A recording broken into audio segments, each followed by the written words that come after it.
নমস্কার, দি রিপোর্টে আপনাদের স্বাগত। মঙ্গলবার নৈহাটির বড়মায়ের মন্দিরে পুজো দিতে যাবেন মুখ্যমন্ত্রী মমতা বন্দ্যোপাধ্যায়।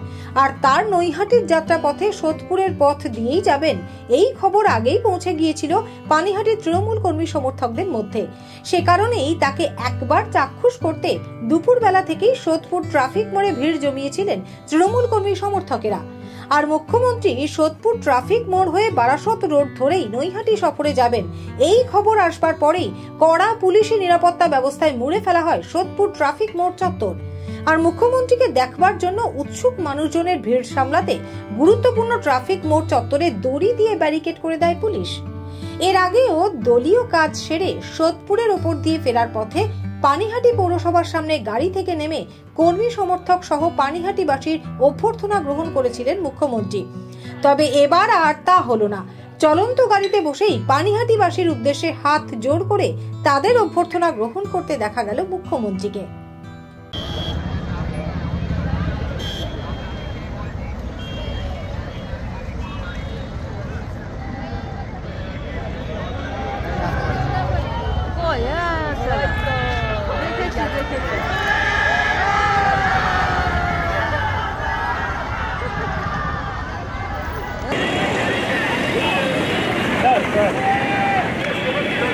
দাদা সামনে টাকাট করবেন না, দাদা সামনে টাকাট করবেন না।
উল্লেখ্য, এর আগে গত 9 আগস্ট আরজি করে সোদপুরের তরুণী চিকিৎসকের নৃশংস হত্যাকাণ্ডের ঘটনার 3 দিন পর তার বাড়িতে এসেছিলেন মমতা বন্দ্যোপাধ্যায়।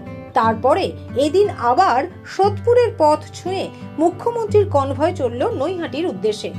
তবে সদ্য সম্পন্ন হওয়া নৈহাটির উপনির্বাচনে তৃণমূল প্রার্থী সনত দের রেকর্ড ভোটে জয়লাভের পর মুখ্যমন্ত্রীর এই নৈহাটি সফর যথেষ্ট তাৎপর্যপূর্ণ বলেই মনে করছে রাজনৈতিক মহল। সোদপুর থেকে শ্যামল পালের রিপোর্ট, দি রিপোর্ট।